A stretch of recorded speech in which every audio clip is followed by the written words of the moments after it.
बहुत स्वागत है आपका सुबह के इस खास बुलेटिन में। मैं हूं आपके साथ अवंतिका श्रीवास्तव। शुरुआत शाजापुर की खबर के साथ कर रहे हैं। प्राइवेट बस अचानक से हादसे का शिकार हुई है। 5 यात्रियों को चोट आई है। दतिया से इंदौर की ओर ये बस जा रही थी और नेशनल हाईवे 52 पर बंजारी के पास अचानक से अनियंत्रित होकर पलट गई। अल सुबह का ये पूरा हादसा, जिसे लेकर कहीं ना कहीं डर यात्रियों में समाया हुआ। लेकिन अच्छी बात यह कि जनहानि को लेकर ज्यादा सूचना नहीं सामने आई है। महज 5 यात्री जिन्हें कुछ मामूली चोट है, उनका इलाज भी किया जा रहा है। दतिया से इंदौर की ओर ये बस जा रही थी, अचानक से नेशनल हाईवे पर अनियंत्रित हो गई। नेशनल हाईवे 52 पर यह हादसा बंजारी के पास हुआ है। तस्वीरें आपकी टीवी स्क्रीन पर घटनास्थल की तस्वीरें बताती हुई कि हादसे के बाद की परिस्थितियां क्या रही। बहुत सुबह सवेरे की घटना और इसी के चलते बहुत अफरा तफरी भी मची यात्रियों के बीच। लेकिन अच्छी बात यह कि फौरन सभी यात्रियों को बाहर निकाल लिया गया, आसपास के अस्पतालों में ले जाया गया है। महज 5 यात्री हैं जिन्हें चोट आई है। सहयोगी सुनील हमारे साथ जुड़ रहे हैं। सुनील, हादसे को लेकर विस्तार से जानकारी। अवंतिका, देखिए, हादसे का जो शिकार बस हुई है ये अशोका ट्रेवल्स की बताई जा रही है, जो कि दतिया से इंदौर जा रही थी। आज सुबह ये हादसा हुआ है। Agra Mumbai national highway number 52 पर यह हादसा हुआ है। बंजारी के पास जिला मुख्यालय से लगभग 12 किलोमीटर दूर यह हादसा हुआ है।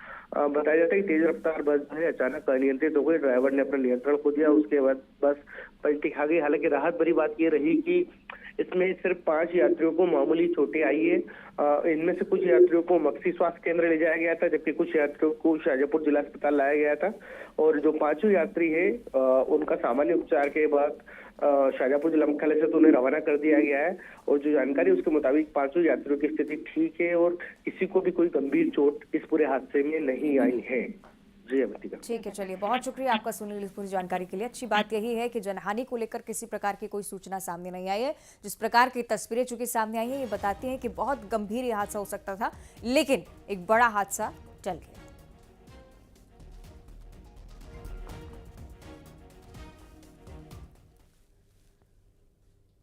और अब शहर शहर आग का कहर। इंदौर से सबसे पहले घटना, जहां दुकान में भीषण आग लग गई। मोबाइल शॉप में आग लगी थी। ट्रैफिक जवान की सजगता के चलते यहां पर एक बड़ा हादसा टल गया। दमकल के आने से पहले जवान ने आग बुझाने की कोशिश की। ट्रैफिक जवान जो है सुमंत सिंह, विभाग ने 2000 रुपए का इनाम भी इन्हें दिया है, क्योंकि सराहनीय कार्य उनकी तरफ से। एक बहुत बड़ी दुर्घटना हो सकती थी। आप देख रहे हैं बहुत बड़ी संख्या में लोगों की मौजूदगी आसपास। हो सकता है कि रहवासी क्षेत्र आसपास हो, कुछ घर भी यहाँ पर मौजूद हो, और इसी के चलते एक बहुत बड़ी दुर्घटना की संभावना थी। लेकिन मोबाइल शॉप में फैली आग एक जवान की सजगता के चलते इस पर समय रहते काबू पा लिया गया। ट्रैफिक जवान की सतर्कता, फौरन इस आग पर काबू पाया है। किस वजह से आग लगी स्पष्ट नहीं, हो सकता है कि शॉर्ट सर्किट के चलते ऐसा हुआ हो। लेकिन दमकल के आने से पहले ही जवान ने आग बुझाने की कोशिश शुरू कर दी थी, और उसी के चलते दायरा जो है आग का ज्यादा नहीं बढ़ा।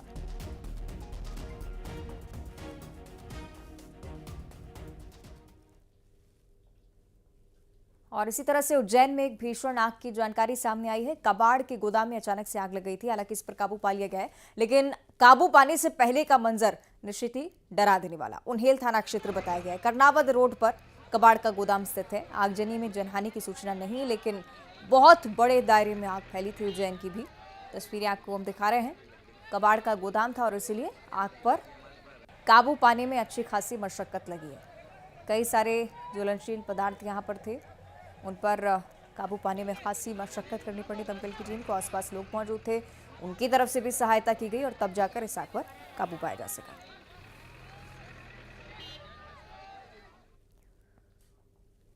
और अगली आग की खबर रायपुर से है, जहां अचानक से गाड़ी में भीषण आग लग गई। राजभवन की सरकारी गाड़ी में आग लगी थी। मोतीबाग चौक की एक पूरी घटना बताई गई है। आग से ट्रैफिक की स्थिति भी देखने को मिली। आग लगने के कारण हालांकि अज्ञात, इस मामले में भी पता नहीं चल पाए कि आखिर कैसे आग लगी। लेकिन इस पूरी घटना के चलते ट्रैफिक व्यवस्था बहुत देर तक सुचारू रूप से नहीं चल पाई। तो गाड़ी में आग लगने की तस्वीरें, उसके बाद का ये मंजर। आग पर काबू पाया गया, लेकिन तब तक कार पूरी तरह से जलकर नष्ट हो गई।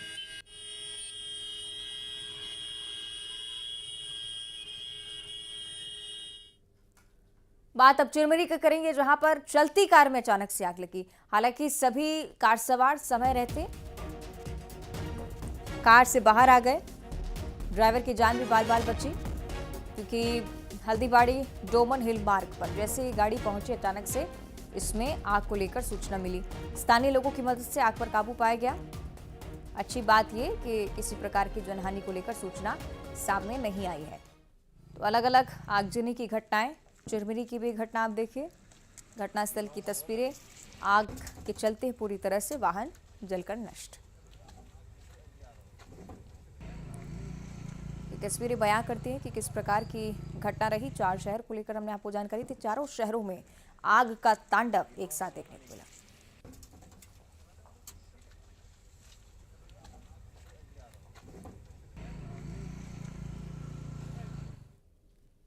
और अगली खबर दुर्ग से है, जहां विधायक ने पैदल मार्च किया है। विधायक रिकेश सेन की बात करें, पुलिस पेट्रोलिंग के साथ पैदल मार्च करते हुए नजर आए विधायक जी।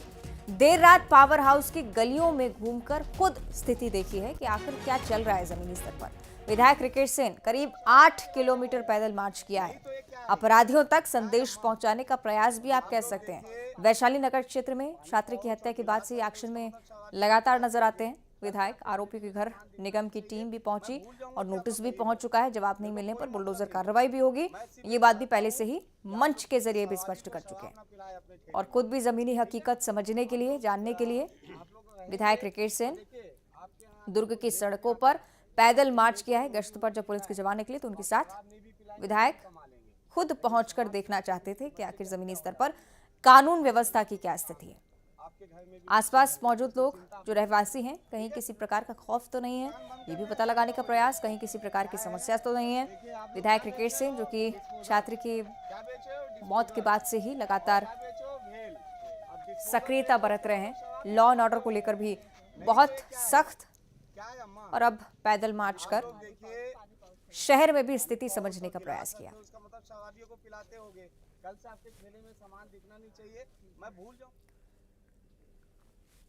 कवर्धा की बात करेंगे, जहां पर बुलडोजर एक्शन हुआ है। अवैध निर्माण पर प्रशासन का बुलडोजर चला। मुक्तिधाम में बने विश्राम स्थल से अवैध निर्माण को हटाया गया। राजस्व विभाग ने इस बार कार्रवाई को अंजाम दिया। ग्रामीणों की शिकायत मिल रही थी, इस शिकायत के बाद निगम की टीम की तरफ से फौरन कार्रवाई, बुलडोजर एक्शन हुआ। मुक्तिधाम में विश्राम स्थल के पास ही अवैध निर्माण किया गया था और इसे ध्वस्त करने का काम विभाग ने कर दिया है। तस्वीरें बुलडोजर कार्रवाई की आपकी टीवी स्क्रीन पर। कवर्धा का जिक्र, ग्रामीणों की शिकायत बहुत लंबे समय से आ रही थी। नतीजा ये निकला है कि अब जाकर निगम की तरफ से संज्ञान लिया गया। प्रशासन का पीला पंजा मुक्तिधाम में विश्राम स्थल पर।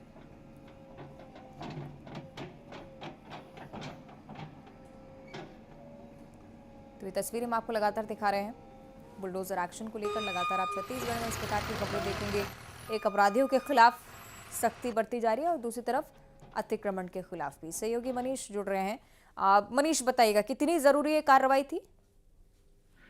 बिल्कुल अवनिका, जिस तरह से वो विश्राम स्थल बना हुआ था मुक्तिधाम में, जो अंतिम संस्कार की क्रिया में शामिल होने के लोग जाते थे, उनके बैठने की व्यवस्था वहां की गई थी। लेकिन वहां पर कुछ लोगों के द्वारा जो है पिछले 4-5 सालों से अवैध कब्जा कर लिया गया था। वहां आने जाने वाले लोगों को काफी परेशानी का सामना करना पड़ता था, खासकर बारिश के मौसम में। तो वो लगातार शिकायत की जा रही थी, लेकिन कोई कार्रवाई नहीं हुई। अभी हाल में ही डिप्टी सीएम के दौरे के दौरान ग्रामीणों ने फिर एक बार शिकायत की कि वहां बहुत परेशानी हो रही है, जिसे ध्यान में रखते हुए राजस्व विभाग को उन्होंने निर्देश दिया और राजस्व विभाग की टीम ने मौके पर पहुंचकर जो विश्राम स्थल है उसमें पक्का निर्माण कर लिया गया था, उसके बुलडोजर की कार्रवाई करते हुए तोड़फोड़ की गई है, जिसके बाद उस स्थान को खाली कराया गया है। वंशिका, ठीक है, बहुत शुक्रिया आपका मनीष।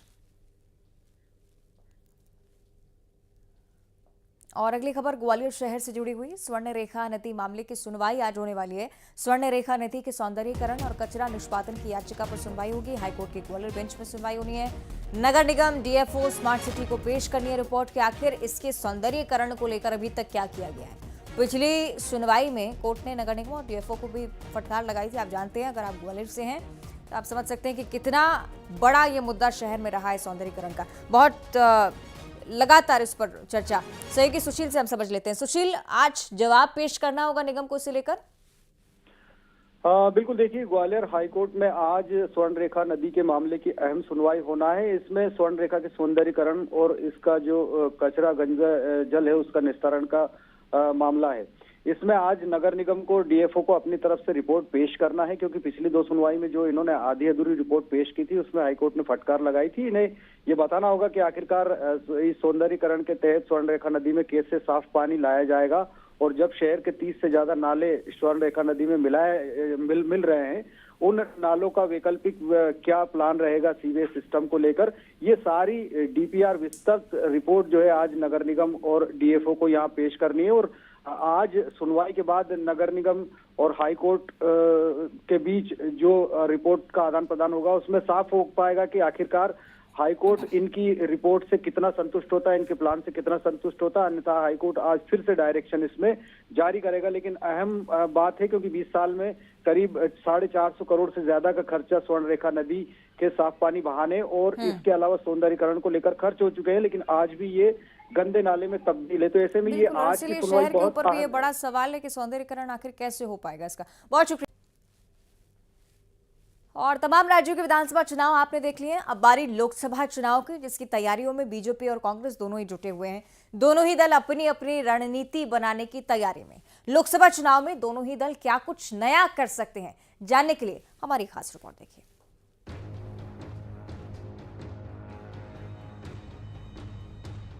विधानसभा चुनाव के बाद मध्य प्रदेश में बीजेपी और कांग्रेस लोकसभा चुनाव की तैयारी में जुट चुके हैं। बीजेपी जहां अपने शानदार प्रदर्शन और सफलताओं को दोहराने की तैयारी में है, तो वहीं कांग्रेस की कोशिश है कि उसके लिए परिणाम बेहतर हो सकें। प्रदेश की कई सीटों पर सांसद प्रत्याशियों के चेहरे बदलना तय है, क्योंकि हाल ही में हुए विधानसभा चुनाव में बीजेपी ने आधा दर्जन सांसदों को मैदान में उतार दिया था। अब पार्टी में इनकी जगह नए चेहरों को मौका मिल सकता है, तो माना यह भी जा रहा है कि मौजूदा सांसदों की जगह भी नए लोगों को मौका दिया जा सकता है। फिलहाल बीजेपी यही कह रही है। फेस तो अगर आप बात कर रहे हैं तो भारतीय जनता पार्टी का सिर्फ एक फेस है, माननीय नरेंद्र मोदी जी का। दूसरी बात, आपने जो कहा कि कुछ नए लोग आएंगे, तो निश्चित भारतीय जनता पार्टी में ये सतत प्रक्रिया है कि नए लोगों को स्थान मिलता रहे और पुराने लोगों के अनुभव का लाभ मिलता रहे। और पार्टी ये तय करती है कि किसको किसकी भूमिका में रखना है। हमारे यहाँ तो बहुत लोग हैं जो सत्ता से संगठन में चले जाते हैं, बहुत लोग हैं जो संगठन से सत्ता में आ जाते हैं, विधानसभा और लोकसभाओं के माध्यम से निर्वाचित होकर पहुँचते हैं। परंतु मूलतः भारतीय जनता पार्टी सतत प्रवाहित होने वाला दरिया है, जिसमें नयापन हमेशा आता रहता है और जो पुराने गुण हैं वो हमेशा बने रहते हैं। बात कांग्रेस की करें तो साल 2019 में लोकसभा चुनाव में प्रदेश में सरकार होने के बावजूद कांग्रेस को करारी हार का सामना करना पड़ा था। उसके बाद हाल ही में हुए विधानसभा चुनाव में भी पार्टी की उम्मीदों को तगड़ा झटका लगा है। ऐसे में कांग्रेस अब जिताऊ उम्मीदवारों की तलाश में है, ताकि मध्य प्रदेश की 29 लोकसभा सीटों पर बेहतर प्रदर्शन किया जा सके। कांग्रेस मीडिया विभाग के अध्यक्ष के मिश्रा का कहना है कि कांग्रेस पार्टी परिवर्तन को स्वीकार करती है। बेशक परिवर्तन प्रकृति का नियम है और कांग्रेस उससे अछूती नहीं रह सकती है। आप प्रदेश अध्यक्ष के रूप में जीतू पटवारी जी को देखिएगा, नौजवान है। सीएलपी लीडर के रूप में उमंग सिंगार जी को आप देखिएगा, डिप्टी सीएलपी लीडर के रूप में आप हेमंत कटारिया जी को देखिएगा।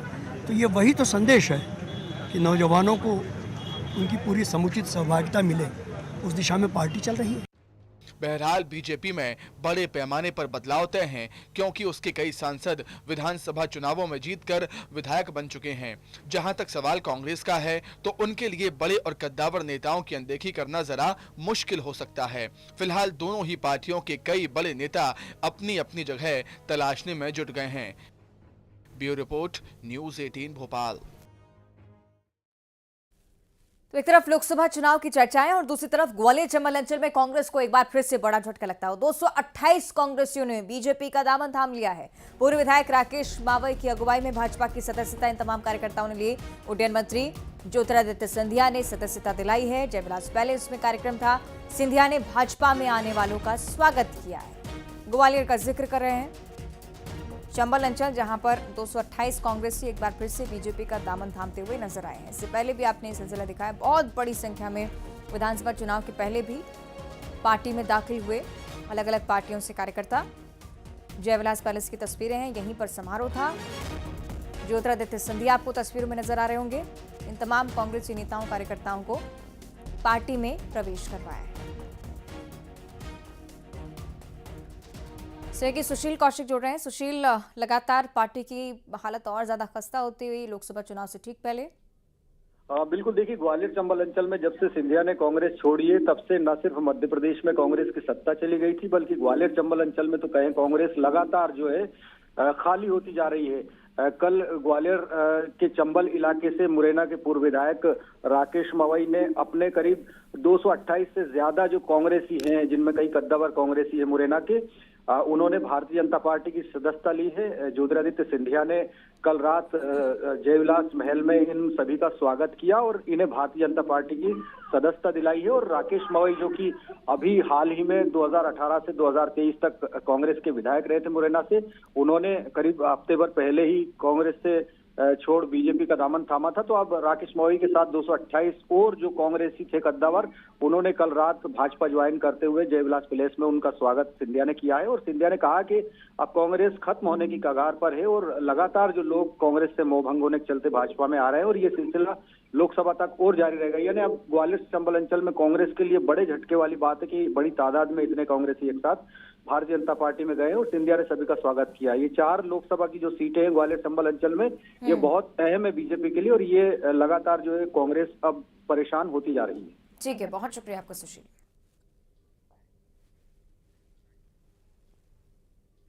और अब खबर इंदौर से है, जहां क्राइम ब्रांच ने शातिर ठगों को गिरफ्तार किया है। गिरफ्तार एक शख्स प्रधानमंत्री कार्यालय का नकली पत्र जारी कर नौकरी की सिफारिश करता था। आरोपी पीएमओ कार्यालय के डायरेक्टर के नाम के फर्जी पत्र से अवंतिका गैस लिमिटेड इंदौर में नौकरी करने के लिए आवेदन दे रहा था। फिलहाल दिल्ली स्थित इंद्रप्रस्थ गैस एजेंसी में कार्यरत बताया गया खुद को। आरोपी ने यूपी पुलिस की वर्दी पहनकर विजयनगर स्थित अवंतिका गैस लिमिटेड के कार्यालय में फर्जी डाक भी दी थी। फिलहाल क्राइम ब्रांच पुलिस लगातार जानकारी जुटा रही व्यक्ति से। जमानत भी दी थी, लेकिन जो इस पूरी प्रकरण का जो प्रमुख आरोपी था कमल राठौर, इसकी पुलिस को काफ़ी दिनों से तलाश थी। इसमें पुलिस द्वारा इस पर 10,000 रुपये का इनाम भी घोषित किया गया था। पिछले कुछ दिनों से ये व्यक्ति जो है इसकी खबरें मिल रही थी कि इंदौर में छुपा हुआ कहीं पर पुलिस द्वारा अलग अलग ठिकानों पर दबिश भी दी गई थी, किंतु नहीं मिल पाया था। कल पुलिस को एक बहुत ही मुखबिर था, उसके द्वारा सूचित किया गया कि ये जो व्यक्ति है ये राजस्थान की तरफ निकला है। और जबलपुर में विवाहित महिला से प्यार करने और उसे ले जाने वाले युवक की हत्या कर दी गई है। महिला के पति पर युवक की हत्या का आरोप है। मामला हनुमानताल थाना क्षेत्र का बताया जा रहा है कि युवक पड़ोस में रहने वाली विवाहित महिला से प्यार कर बैठा था, उसे अपने साथ लेकर चला गया था। इसी बात से नाराज महिला के पति ने चाकू से हमला किया, युवक को मौत के घाट उतार दिया और फरार हो गया। फिलहाल पुलिस आरोपी की तलाश कर रही है।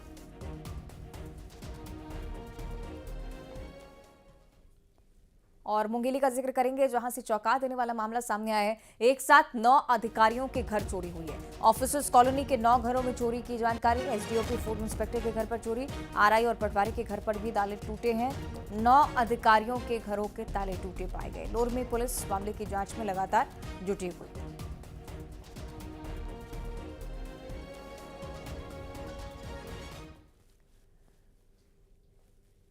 और अब चर्चा करेंगे मध्य प्रदेश के मौसम को लेकर। मध्य प्रदेश में कड़ाके की ठंड लगातार जारी है। आप जानते हैं भोपाल में लगातार 5वें दिन 10 डिग्री से नीचे तापमान, रात का पारा 9 डिग्री सेल्सियस तक पहुंच गया। भोपाल संभाग बादल छाने बूंदाबांदी के आसार इस संभाग को लेकर। प्रदेश के 16 ऐसे शहर हैं जहां कोहरा और ठंड लगातार लोगों को परेशान कर रही है। दतिया एक बार फिर से सबसे ठंडा शहर, 3 डिग्री से भी नीचे पारा यहां पर रहा। लगातार ठंड परेशान करती हुई, खासतौर पर मध्य प्रदेश के वो इलाके जो उत्तर क्षेत्र में आते हैं, दतिया जिसमें से एक है। भोपाल संभाग में भी रात को पारा 10 डिग्री से नीचे।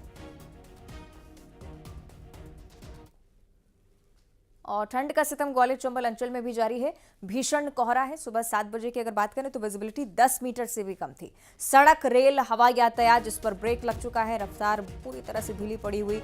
दिल्ली, पंजाब, हिमाचल की ट्रेन 8 से 17 घंटे लेट है। दिल्ली, बेंगलुरु, अयोध्या की फ्लाइट्स भी 2 घंटे लेट चल रही हैं। 31 जनवरी तक अंचल में कोहरे का असर रहेगा, इस बारे में भी जानकारी है। सर्द हवाओं ने ग्वालियर में ठिठुरन बढ़ा दी है।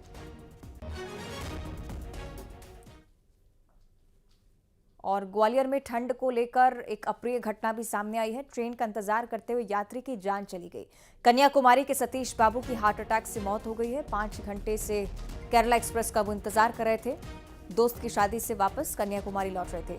रेलवे स्टेशन पर ठंड ऐसी कि इस सीजन में चौथी मौत को लेकर जानकारी सामने आ रही है। हार्ट अटैक वजह रही, लेकिन अक्सर ठंड का प्रभाव पड़ता है इस प्रकार की घटनाओं में, और इसी के चलते एक और बड़ी घटना।